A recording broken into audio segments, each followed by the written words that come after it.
Howdy, folks. Happy Thursday. I woke up this morning to 2 inches of snow on my car, and it's March the 3rd. It's like, can we please move on, folks? But no, it's Buffalo. So anyway, we'll start the show with our pre-show. It's Russ and I today. Go ahead, Russ. So I'm going to direct people, and I'll talk about this a little bit. I was on a junket last week for an HBO series coming called Winning Time. It's about the Lakers dynasty, with Magic Johnson and all that. And a lot of us lived through that. And, I interviewed John C. Reilly and Sally Field and Jason Segel, and there's a lot of great actors on that. And there was too many. So it was like I couldn't just write it in one article. So I did put the first article up today on Sportsology. But I want to just mention that the authenticity of this is so good. Like they got it down to, like, in scenes, like you'll see a click 3-color pen, which the last writer I've ever seen use that was Tim Panaccio in Philly, and we used to make fun of him for that. Yes, I remember those pens. Yeah. If you see the Dixie cups that they use, they have those weird sort of design, like the 70s soda cups where you got it out of a vending machine. Yeah. So they have that. Just the wardrobe. I did talk to Sally Field about her wardrobe because she was playing Jerry Buss's mom, and they've got her wearing just some ridiculous clothes, some really chunky rings. And you got to remember, like, when this was going, like, okay, this is like circa 1979, 1980, 1981. Yes. Sally Field was a hottie back then. She was, like, this was after the Flying Nun, and this is like when she was in tight pants playing in Smokey and the Bandit. So she wasn't wearing like what a 70-year-old woman would wear.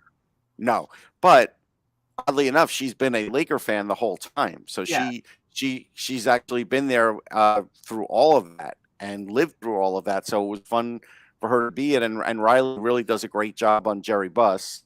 I call Jerry Buss smarmy, and you could see what the well, if Andrew, if you're listening, you'll know why. Yeah, this is sports related. And so again, it's fun for them to really show off some of the old NBA talent in there. David Thompson. It makes me a little sad that Dr. J only gets shown from the Sixers, because again, I always tell people with the New York Nets, Dr. J was Michael Jordan. Now he still was great when he got to the NBA, and with the Nets. When he got to the Sixers, he was still terrific, but he was missing a little. But he was also more of a complete player, had an outside shot. He didn't really have an outside shot in the ABA. It was a different league, right? I remember, he was like 6 or 7 years older than Magic and Bird. He was like he was in the ABA in like 74, 75. So 73, 74, 70. Actually 72 to 75, I think it was. Okay, so yeah, he was on the Virginia Squires first, and the Nets got him, and the Nets won 2 championships with him. Now, okay, here's a weird bit of, and I don't know the reason why, but here's a weird bit of trivia. Larry Bird was drafted and stayed in college for a year. He was drafted, I think, 2nd overall or 3rd overall in that particular draft, and stayed at Indiana State for a year. Yeah, he's older than Magic Johnson, and a couple years. Yeah, and really is portrayed as a complete a-hole in this. There's just no way to get around that. And I'll get into the whole player stuff in one of the articles because it goes deep. They really portrayed Magic in a great way. Kareem, same thing, because Kareem is really, still to this day, people don't realize how great he was. When they make their Mount Rushmores, if you leave Kareem off, you didn't watch basketball. That's just really the way I say it because it's true. But, Norm Nixon's son is playing Norm Nixon, and that's really kind of an interesting thing because he really does look like him, and that helped with get some of the stories and making sure it was legit as far as what was going on inside the locker room. Spencer Haywood, maybe you forget Spencer Haywood was on that Lakers team. Michael Cooper. Cooper was a big name, but Haywood, he was on the Knicks. He was on the Supersonics before that. He was a guy that always looked for the bigger contract and always had trouble with management. And so Adrian Brody does a great job with Pat Riley. Like, Pat Riley's an interesting character to play, a hard one, because, you could just see, even if you don't know Pat Riley, the intensity in this guy. Yeah. But Brody's a great actor, and he really did pull off the intensity. Adrian Brody's a Best Actor winner. So yeah, then we'll start the show. Bird was drafted 6th overall in the '78 draft and told the Celtics that he wasn't going to come out. So he stayed at Indiana State, where he had redshirted from Indiana because him and Bobby Knight Bobby Knight didn't play him at Indiana, and he took Indiana State to the NCAA final game against Magic Johnson and Michigan State and lost to Magic. So Yeah. One more good portrayal is because you like the Celtics. Michael Chiklis played Red Auerbach. He was terrific in that, and he was so much of a sports fan. He's getting his own article because we really ran off on a sports tangent. Like he gets pumped up about it, and so he was another really fun guy. But to play Red Auerbach, that's a big name to play, and he did a great job with that. Yeah, Terry 3G is in the chat, and he would say the Kanish Kamish. So, all right, let's start the show. Hello, Hockey World. Today is Thursday, March the 3rd, 2022. I'm Russ Cohen from Sportsology. And I'm Michael Agello, and this is the Hockey Buzzcast here on HockeyBuzz.com. 18 days and counting towards the NHL trade deadline, and we'll talk about that talk about some things related to that in a few minutes. But start off with some of the events of last night. I'll get to that outing that you're talking about, Timothy, in the chat. Believe me, Russ and I did a Twitter Spaces last night, and I was like, I'm not a fan anymore because I'm a reporter, but I still have it in my blood. And believe me, I was one of many when it came to Leaf Nation who was incensed at the performance. But we have to start with the Rangers because unlike the Leafs, the Rangers have a pretty good defense and a great goaltender. And I think, going in a positive, upward track towards potential playoff success, but you never know. But last night, they come up against the Blues, who are a really good team from the Western Conference. And I watched a little bit of that game when it was 1-0, and then turned the channel and came back and it was 2-2. And it ended up 5-3 Rangers, with Shesterkin doing what Shesterkin does, Russ. Yeah, the Blues were a little off, and the announced crew said that, and I think they were right. For whatever reason, they didn't seem fully like themselves, but they were scoring, and they came back, and they made it 2-2, and Shesterkin really did hold them in it, and that's what he does. Even early on, when they were scoring on Shesterkin, it was I was thinking to myself, wow, really, nobody does this, and he still found a way in that game to clamp it down. Alexis Lafreniere gets a goal in that game. Yeah, I got 3 on him. 3 goals in 2 minutes and 14 seconds. Yeah, and nobody's done that this year, really, that I can remember. And he came back from that. The Lafreniere goal is another. I'll call it a symptom, just for lack of a better word, of what I've been saying about Gallant all year. And Mike always says he's got to work for it, kidding around. You put him on the ice, Kreider and Zibanejad, he's going to score even more than the 13 goals he has. That's obvious. Wayne Gretzky chatted him up in the intermission, and he did it correctly. But again, you're going to put him on the third line, he's not going to do as much. And that's just the way it is. He's got to play with high skill guys. But right now, he's developing nicely. I think people who were even asking me this year, hey, what's up with him? Not everybody can break on the scene and be a superstar. And also, like Rutsky said, last year was a weird year, with COVID and everything else. Nobody could train the same way. So it's really not fair to compare him to a first-round pick of 3-4 years ago when it wasn't a COVID world and there were no restrictions for anything you did. Yeah, and remember, wasn't it last year that he got into a car accident? It was yes. Down the stretch, and he was out for a couple weeks because he was he had whiplash symptoms or something like that. Yes. But yeah, so that sort of threw him off. But I look at the Rangers and it's okay, maybe they need to add on the periphery, but you've got a really good number one center, a two-way guy in Zibanejad. You've got Panarin, who's one of the best wingers in the league. You've got Kreider having a career year at 35 goals. You have the Norris Trophy winning a defenseman in Adam Fox and a couple other good defensemen in Truba and Lindgren and Keandre Miller. I mean, they have a lot of youth on the blue line. You have Shesterkin, who could, likely will win the Vezina if he doesn't take a turn for the worse, and could be a candidate for the Hart. I know that Jeff Merrick is talking about that, and now a growing number of people. So, I mean, if they add one or two players and they have the cap space to do it, Russ, I mean, they could be the favorite, them or co-favorite with Tampa or Florida to come out of the East. Yeah.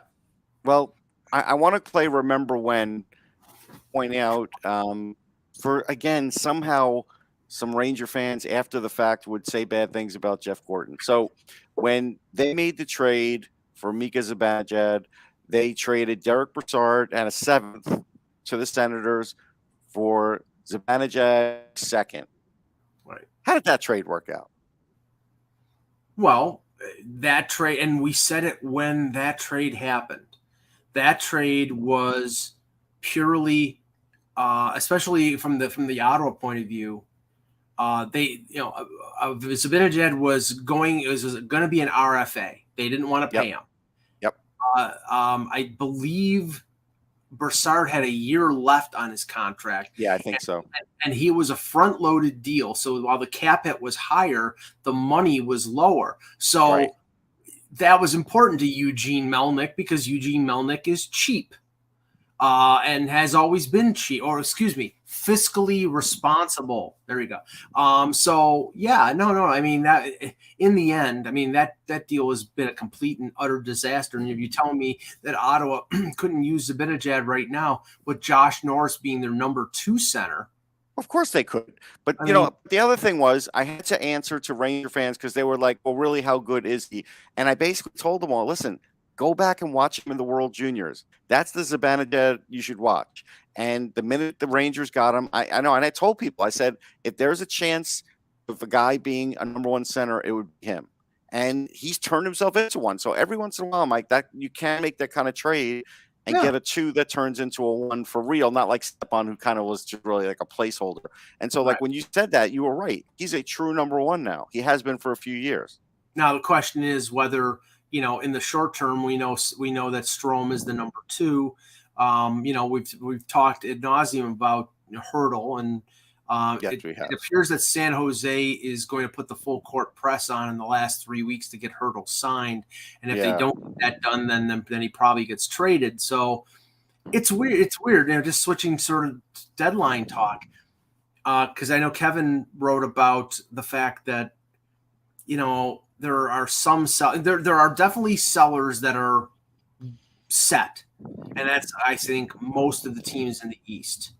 But you've got 3 or 4 teams in the West that control the balance of some of the rentals out there. Dallas with Klingberg, Dallas with Pavelski, Dallas with Holtby, Anaheim with Raquel and Manson and Lindholm.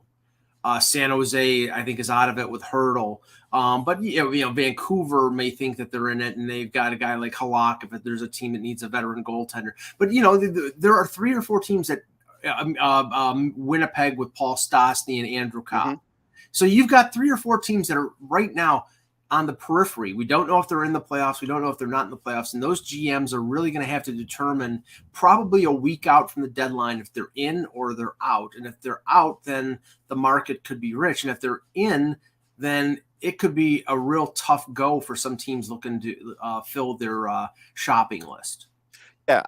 Thinking about teams out West, if Winnipeg doesn't make it, which most likely they won't, even though they're playing better now. Andrew Copp is a guy that if you brought him to the Rangers, you could make him a 3C. It would make sense. I don't think they would resign him because I don't think you could make him a 2C. The difference between like Strome and Copp is Strome does have a higher skill level than Copp does. So that's why Copp's more physical. Yeah, he's more physical. But, for a playoff run, he'd be perfect. And so I could see the Rangers doing that and getting a defenseman. They still need a defenseman. Their defense isn't set. Although, because I've mentioned Patrick Nemeth's name so much, he got a goal yesterday, his first goal of the season. So probably the only one. Right. But yeah, no, I mean, Hurdle would be completely different. He's an upgrade in terms of skill over Strome. He's a legitimate number 2. Yes. The question is, though, I mean, would they have to? I would think that they would want to keep Strome as an own rental if they brought in Hurdle, but maybe they would have because they have the cap space. But they'll keep him as an own rental. I think that's what they would do. Yeah. Okay. The game last night that Russ and I talked about on Twitter Spaces, and I wrote about today, and I'm sure that you can see that my article was sort of dripping with sarcasm and a negativity, which is consistent with me. The Buffalo Sabres, as usual, and as somebody in the chat, I think it was Vepsis, said that they won their Stanley Cup because every time they play the Leafs, that is their Stanley Cup because that organization sucks. They've missed the playoffs for 11 years, now going on 11 years. The fan base thinks that they suck because they're not going to their games. But when they play Toronto, they play like a team that's good. And the players there are some players on the Sabres that I think are good, that have been good in the past, that will be good in the future. And they know that they're going to be watched. They know that they're playing in front of their fans or their family. And they know that I think that, the QEW rivalry is completely one-sided. And you saw that last night as the Sabres scored 4 unanswered goals in the second and third period to win 5-1 over the Leafs. I was curious because I didn't listen to them until after we talked last night, Russ, but listening to Sheldon Keefe, it was unvarnished. It was like, this is terrible. This was, abysmal. Normally he doesn't he took a bullet in the sense that he says, well, the coaching staff has got to own some of the responsibility for not getting this team where they need to be against a team like that. But that goes without saying. It's like, and he said, Mrazek needed to make another save or two. That goes without saying. Overall, this team, 20 players, did not show up against a team that had lost 6 games in a row, that was the 4th worst record in the league, and they do it against the Sabres constantly. Yeah, I mean, yeah, so some of the conversation we had last night is I still don't love Mrazek in net, but whatever. I'll move past that and just say they may have a goaltending issue, but they also have a defenseman issue, and they're only going to be able to solve one. So I'm with you. They're going to go with the building up of the defense and trying to protect the net as much as they can. I think that's the route they can go. But I do still think, and again, it has to be the right player and it has to be a cheap player. But I do still think there's an upgrade out there for them to get a bottom 6 guy who can actually play some defense as a forward. And again, when Wayne Simmons is out there, he's not playing defense, Mike. Like his 9 minutes, he's horrible defensively. He's trying to be physical because that's his role. I know, but he doesn't play two-way hockey either. No, he doesn't. But I mean, I agree with you. But the thing is, I think that they have players in their bottom 6 that play good defensively. It's in their top 6 where they don't have the No. But the point is, right. But hear me out with this. Yeah. So there's a point in a game where you might give the top 6 a few less minutes to, especially when you have a lead, to let that the bottom 6 play a little more because they're handling it defensively. So that's where if you have that extra guy, that guy plays instead of Simmons, and Simmons really just is a fighter at that point. Yeah, that's really what I would do. I don't see the thing is I don't think that's a guy like Simmons is the issue. I think the guy No, I'm not calling him an issue, but I'm just I know. upgrade. I'm upgrading. I have to be able to upgrade here. I don't think Simmons is coming out of the lineup no matter what they do in terms of the bottom 6. I think if you're talking about like right now they're playing Nick Robertson on the 4th line with Spezza and Simmons. It could be a showcase. It could be other teams looking at Nick Robertson. I don't particularly think they want to give away Nick Robertson unless it's for a defenseman who's got term remaining. So I think more than anything, they're giving him a look to see if he could be an answer on the left side. Right now, the problem is, okay, you have a first line that's been fantastic the last, I would say, well, most of the season, ever since Bunting joined Matthews and Marner, they've been dynamic offensively. Defensively, they're, as much as Matthews is good is better as a two-way guy and Marner is a good penalty killer, I think that line is so extended in terms of trying to score goals that sometimes they leave themselves vulnerable. The second line right now is just not working. Tavares isn't scored in 13 games. He's in a slump. He's trying his best, but it's just not clicking. Nylander has been pretty much a ghost during that time. So you could say that that's a symptom of Tavares not operating at top level. Alex Kerfoot, and a lot of people always bring up Alex Kerfoot in terms of, well, he's not this, he's not that. He's got 30 assists. No, he's a good player. He's a good player, but I've been saying, and a lot of people say, well, he's a better wing. He's a center. He's a better center than he is a winger. But the thing is, they have David Kampf, who's a checking center, who's played well this year as a center on the third line. And there's no place for Kerfoot. He's not going to play fourth line center. So either you're going to play him on the top six on the wing, or you're gonna. I don't think they're gonna trade him in the season because I think he's having a good year. But the complaint is that Kerfoot is not a dynamic scorer in terms of goals to put with Tavares, and that's why the JT Miller talk is out there. But there's no way, unless they're going to bury Muzzin's contract for the year, that they can afford Miller and afford a defenseman. And I don't think they want to give up the assets to get both items. So yeah, I'm just saying, I'm going on record. If I'm in the playoffs, I would rather get this other player and use Simmons when I need him. If something's going wrong in the series, put him in that game. I don't want him in every game. I just wouldn't. Well, a guy, we've both mentioned Lawson Krause. He'd be great. Yeah, but apparently, I'd mentioned Lawson Krause, and Craig Morgan, who covers the Coyotes, tweeted back at me. He says they're not trading Krause. It's like, okay, so that's the one guy that they're not trading. They're trading Chipper, they're trading Keller, but they're not going to trade Lawson Krause. That's fucking that's brilliant. It is brilliant. I mean, Jesus. But okay. Here's the thing. Getting to a rumor here, and it's okay. I'm not going to what they call radio or TV Elliot Friedman, but during the first intermission of the Leafs game, and of course I didn't get a chance to watch that because I had the local Buffalo broadcast, and I have friends on that broadcast, so I won't be critical of it. But Elliot Friedman said that, and he mentioned in connection to the Leafs, that the Leafs will be looking for the best defenseman they can get, and then he mentioned in the course of conversation Hampus Lindholm.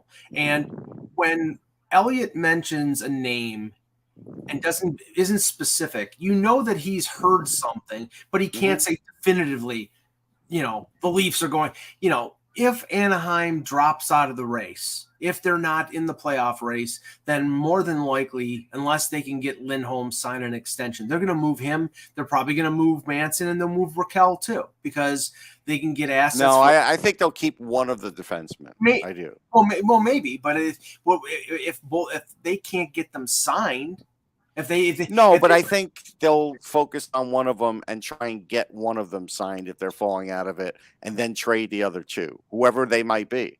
Yeah, if they have an indication that Manson will re-sign at a certain amount and they're good with that amount, right?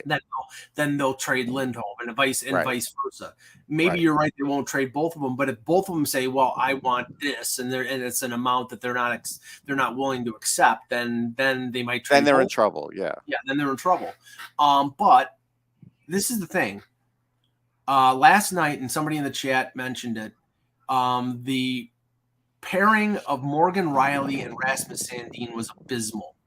And that's the thing. I think it's inherently unfair to put Rasmus Sandin, who's 21 years old, who I think on a bottom pairing right now is really good and provides a matchup problem for teams, especially even in the playoffs, because he's creative offensively. Putting him in the top four on the wrong side, it's brutal. Side. It's sending him out to the wolves. Yeah, and last night, him and Rielly were on the ice for 3 even strength goals. And if you go back a couple games to the game against Detroit, because they've been experimenting with Rielly and Brody on separate pairs since Muzzin got hurt, Rielly and Liljegren were on the ice for 4 goals against Detroit. So, the experiment is not working. I think that, the only good thing is that this sends a signal to Kyle Dubas that there is not an answer internally. You're not going to put Ilya Lyubushkin in the Listen, there may not be an answer in the GM seat either. Like that, we might find that out too. in terms of them going out Of and him getting. being able to, Kyle Dubas being able to give them what they need. Well, That could be the next thing to fall here, because I mean, that's here. Okay, here's the issue. There are defensemen out there. He doesn't want to trade his top prospects. I get that. If you have Niemela and you think Niemela is an NHLer in 2 years, and you have Aberzies and you have Robertson and we'll you bring have Shanahan into this too, because it's not just Dubas.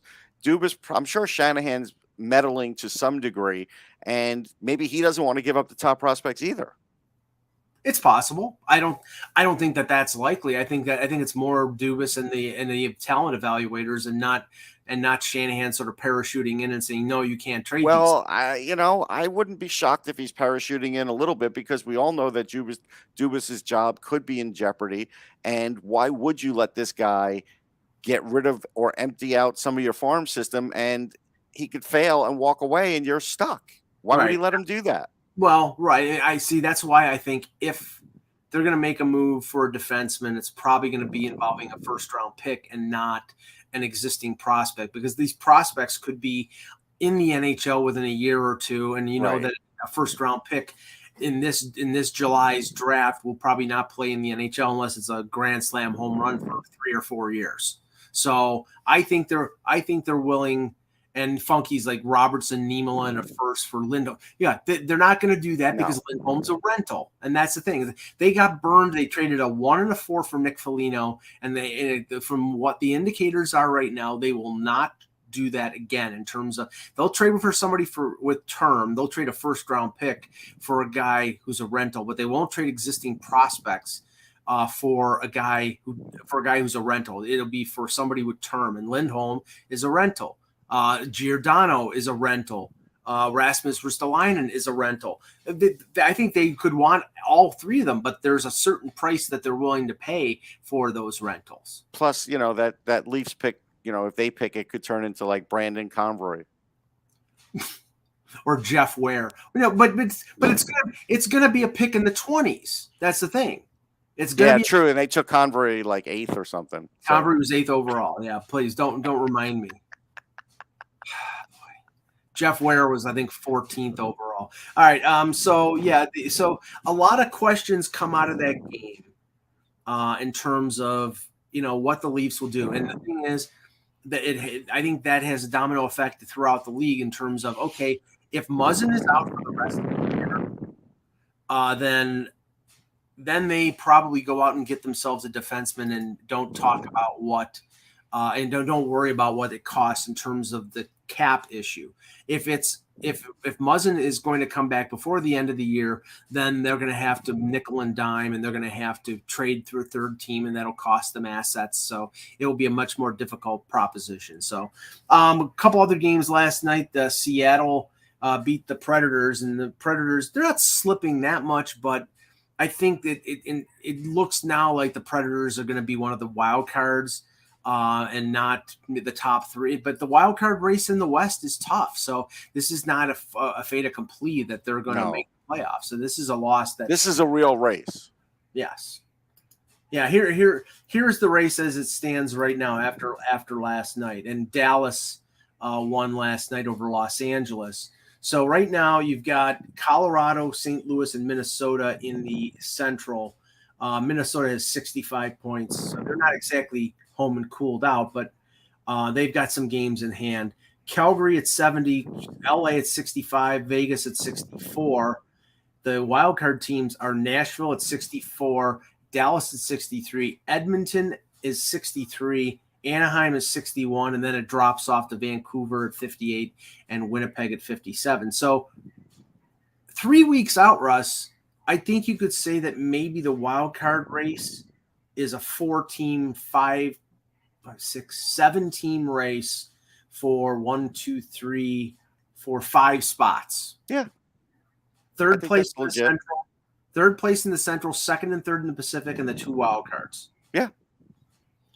And I don't know. I mean, you look at Anaheim, and Anaheim, they're 2 points out, but they've been trending. They're under 500 the last 10 games. I mean, yeah. Okay, he says Matt Murray to Toronto. Okay, I'm sorry, I even saw that. Now Dallas. I mean Dallas right now. Although 2 years ago, Mike Ogello would have made that trade, but that's fine. I mean, okay, Matt Murray has been hot for Ottawa, but when Ottawa signed him to that contract, oh no, we hated it. It was. I mean, the whole purpose of Matt Murray, in terms of my interest for him in Toronto, was the fact that maybe they get him on a bridge deal for a couple of years. But Ottawa, because they have all the cap space, signed him at I think 6.25, and that made him an abysmal value because okay, they're paying him more than Markstrom. They're paying him the same as John Gibson. Yeah. By the way, I have breaking news. Yeah, go ahead. Breaking news for the Heritage Classic: proof of vaccination not required. Masks still required indoors. So that's for anybody going, like Mike and I, but anybody else, just so you know.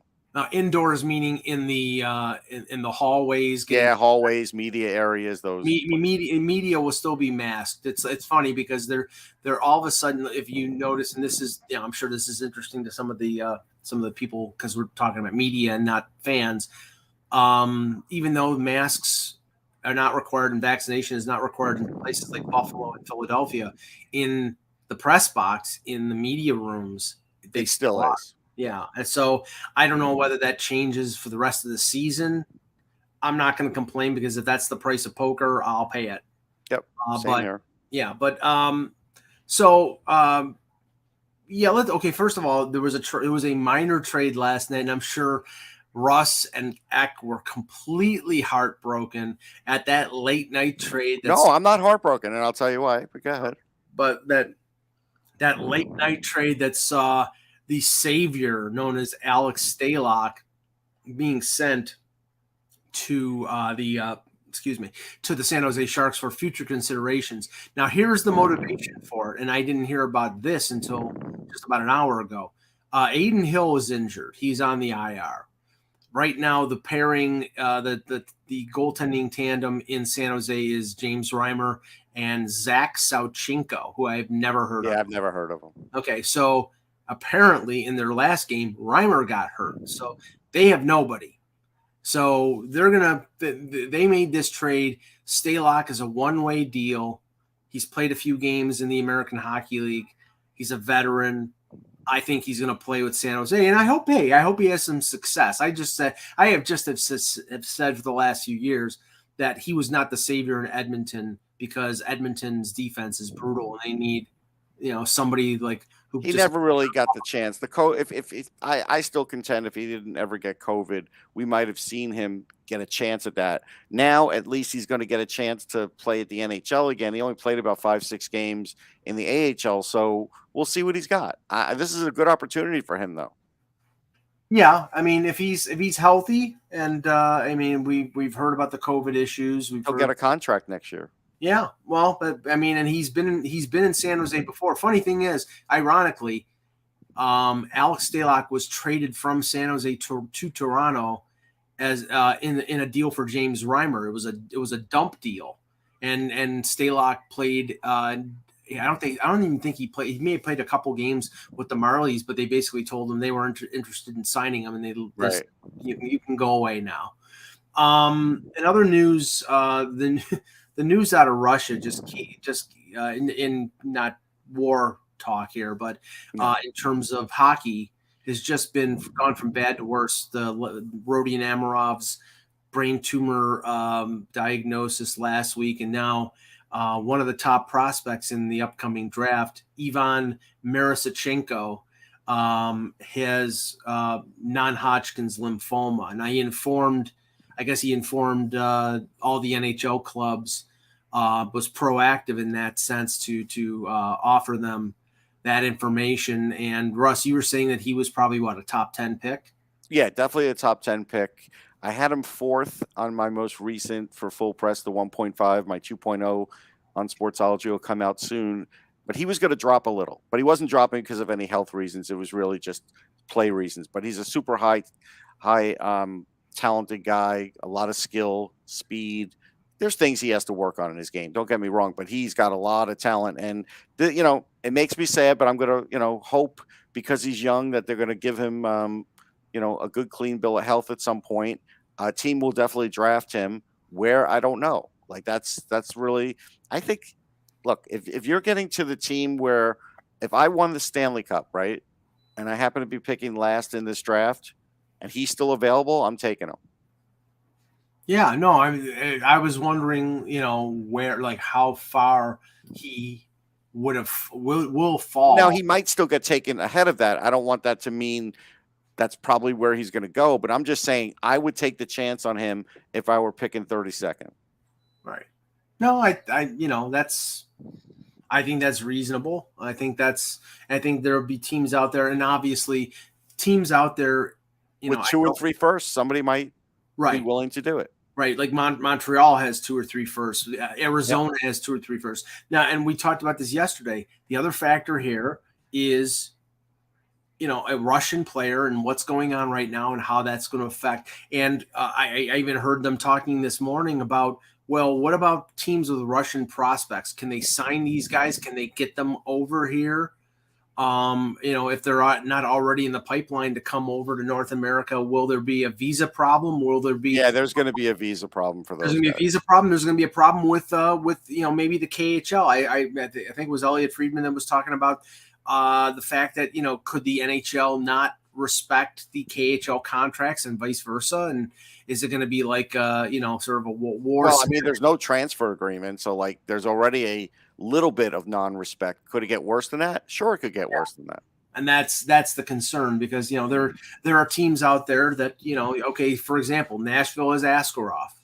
They're right now they seem pretty good with Saros as their goaltender, but Askarov is the future for Nashville. Now he was under KHL contract for I think a couple of years.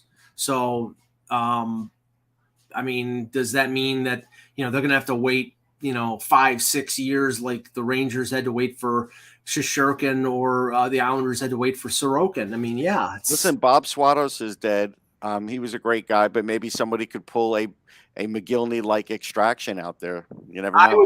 I would love to interview Don Luce, because I used to see Don Luce a lot in the press box, and him and Jerry Meehan. Jerry Meehan was the GM in Buffalo, and there was a TSN documentary on the sneaking out of McGillney. I'll have a whole interview with Bob about that. I could post it easily. Maybe I should repost that, because Shane Malloy and I did it on Sirius, and it's just an amazing conversation. Yeah, it's amazing. I think they snuck him out through Finland. I'm pretty sure it was through Finland. I think that's right. They were in Helsinki, but. Yeah, but even here in the States, they still send agents after him, like Oh yeah. Well, yeah. So and I think Bure, either Bure or Fedorov defected when they were at the World Juniors, and no, that was Nedved. It was Nedved. No. This was, remember, Nedved fled to go to Canada. I know that, and he did that, I think, as a 17-year-old at the World Juniors, right? Yeah, and Nedved ended up playing for Canada in the Olympics. Right. In 1992, he played on the same Olympic team that Lindros did. So Bore, the only thing I could tell you about Bore is that when Upper Deck signed him to a deal, they went to Russia and they literally gave him money in a paper bag. No joke. Shocking. That is how it happened. They had to cross with money, a lot of money in a duffel bag, just to get into Russia, which in those days was very hard to do. Yeah. And they got away with it. Yeah.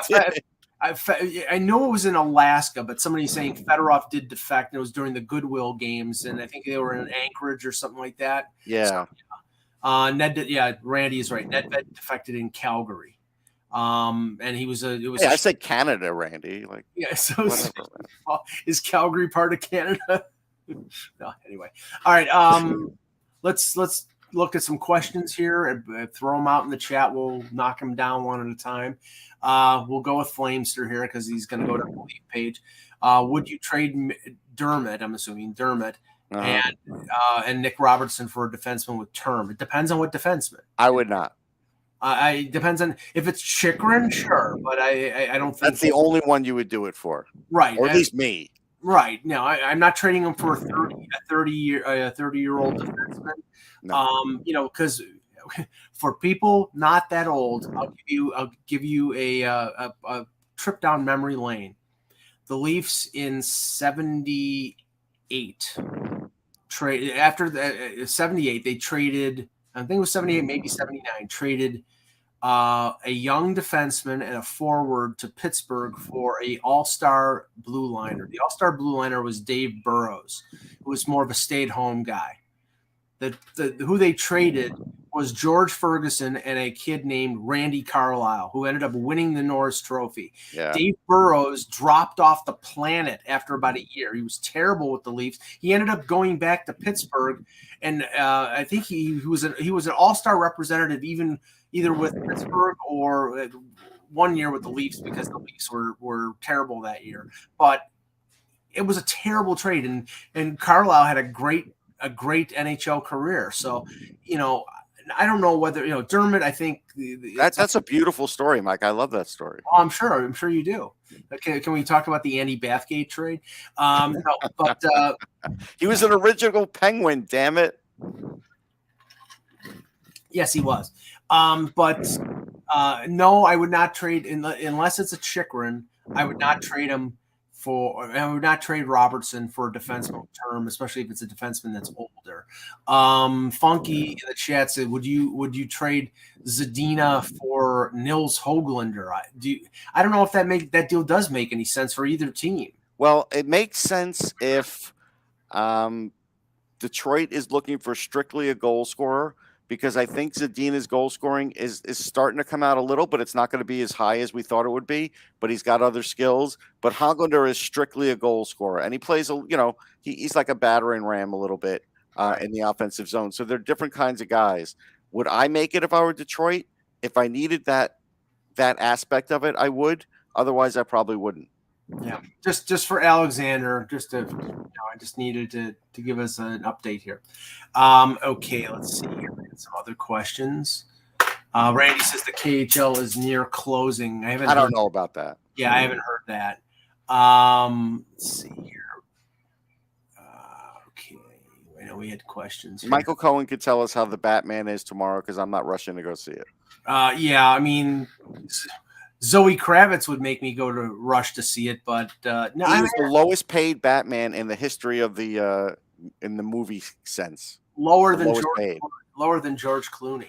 Yeah. And remember, George Clooney wasn't established at that point. No. Which backup goalies might be on the move for contending teams? Teams like Florida might need one, considering Knight is playing in the NHL, and their backup is currently Jonas Johansson. Okay, well, okay. Yeah, Martin Jones, he's tops on that list. Halak is on that list. I think maybe one of the Sabre goaltenders, maybe Anderson. I mean, yeah, Anderson. If you need one that can play once every 3 weeks, without getting hurt, yeah, Anderson goes on the list. There's a few others, but maybe Vitek Vanacek if Washington is going to go out and get a goaltender. Maybe. No, I think I think it'll be Samsonov, so they could lose the salary. Unfortunately, right. I think that's what's going to happen with that one. Yeah, I mean, there's a couple others, but great hope if Dallas drops out. Russ. Yeah, Braden Holtby, if they drop out. I mean, we think they're going to, maybe. Yeah. Okay, Esmir says, do you think the Islanders will trade Mayfield? No, because he's got a year left, and he's cheap. I mean, they already have cap problems. The replacement value is too high. Yeah, I mean, and they really don't have anybody in the pipeline right now to replace him. I mean, I'm not talking about for this year because this year is over, but for next year, they need Mayfield. They do. Let's see here. Let's see here. I don't think Chicago would do that deal. They won't do that deal. Yeah. Cameron. Let's see here. Just wanted to pop on and say hello to y'all. Oh, okay. Sorry, Cameron. He's saying I work. No, good luck. You got a job. We're happy for you. Yeah, definitely. And okay, where will Phil Kessel land? Arizona. The Scottsdale Country Club. No, I think he'll get traded. Don't you think he'll get traded? His salary's high though. Well, they have one salary retention slot. Right. So I think they would use it on him. but he's 6.8 million. So it's high, man. That's 3-4. So if you can filter him through a current team, then maybe it's worthwhile. But is it that worthwhile to get Kessel? I don't think it is. I mean, it would have to be the right fit. I mean, I'll give you the team though. Minnesota, because he's from there, and maybe that would charge him up, and Guerin knows him, and maybe. Yeah. Johnny Red. I'm assuming he means Patrick Kane and not Evander, because I don't think. Right. No.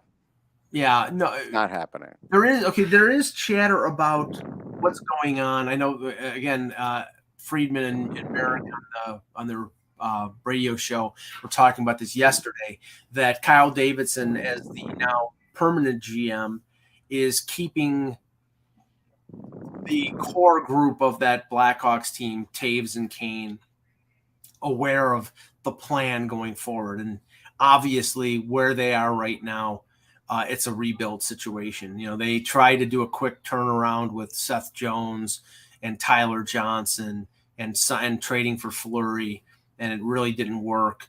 And now you've got Taves and Kane 1 year away from their contracts expiring. And if they trade either one of them, first of all, do you think anybody is trading for Jonathan Taves, breaking down as he has the last couple of years, at $10.5 million? No way. No. Not a chance. Now, Kane, on the other hand, he's still one of the best players in the league. I think they'd have people lining up for him. But, I mean, I don't see the Rangers doing that, Russ, because they've already got $9.5 million on Zibanejad. Right, they're not doing it. Yeah. I mean, Philadelphia, maybe they'd be stupid enough if they, because I don't think Philadelphia. They can't afford it. Yeah. Buffalo could afford it, but I don't think he wants to go there. That's just a bad bet as a I bet you that's the last place on earth he wants to go. Yes. Boston, LA. Yeah, LA is a possibility. Yeah, I could see LA. Let's see here. A few more questions. Yeah, okay. Michael Cohen said he's going to see the Batman movies. I already mentioned that, Mike. I know, and I'm catching up here. Excuse me. Russ, Mike, Seattle could move up to 3 of their current defensemen to be added and improved. Okay, Adam Larson's not an improvement. He's not a top 4 defenseman. Alexiak, I'd say no. Alexiak is a really well-paid 5-6, but for an expansion team, he's a top 4. Right. Giordano. That's the one. But again, with what they're doing right now, okay, Giordano's a left defenseman. Brody would play. He'd probably play with Brody because Brody is a lefty shot, but plays the right side and played with Giordano for years. So that would be. So now your trouble is, okay, who do you pair with Morgan Riley? And they don't have anybody. Okay, Morgan Riley can't move to the right side. If Muzzin comes back, Muzzin's the left shot. So that's why, I mean, Giordano poses just as many problems as a Lindholm. He might be cheaper, but I don't know what they do about the right side. I mean, unless you're going to put Ilya Lyubushkin in the top 4. So you're not doing that. Yeah, no. Let's see. What do you think will happen with Washington and Pittsburgh in the offseason? Depends on the playoffs, I guess. Okay, so Washington first. I think they're going to go. I think that they're going for a goaltender. Yeah, they'll get a goalie. They'll sign one of the goalies that are out there, and whoever the other goalie that they keep will be their other goalie. That's what they'll do. Pittsburgh, I don't think they're going to do a lot.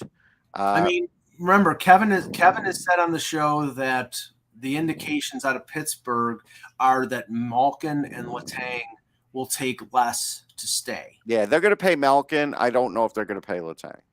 Yeah, I mean, the question is, what is less? I mean, will Malkin take $5 million a year for on a 1-year deal or 2-year deal? Yeah, I think Malkin will. But even if Letang does, I'm not sure I'm doing it. Yeah, I mean, the concern with Letang is the injuries. It's just they continue. I mean, Marino's not Letang, but at least he can run a power play until they, get somebody on the market. All right. No, that's it. Shut it down. Okay, one more and then we'll end the show. Esmir, what's your opinion of Nico Dawes from New Jersey? Do you think he'll get Blackwood's job? No, I don't think. Not right away. I mean, it would take years. He's not ready. Yeah. Okay. We'll end the show there. We'll be back tomorrow. Kevin will be back. I assume Eck will be back. We'll talk some rumors. And like I said, one day closer to the deadline. For Russ Cohen, I'm Michael Agello. And remember, without the buzz, it's just hockey.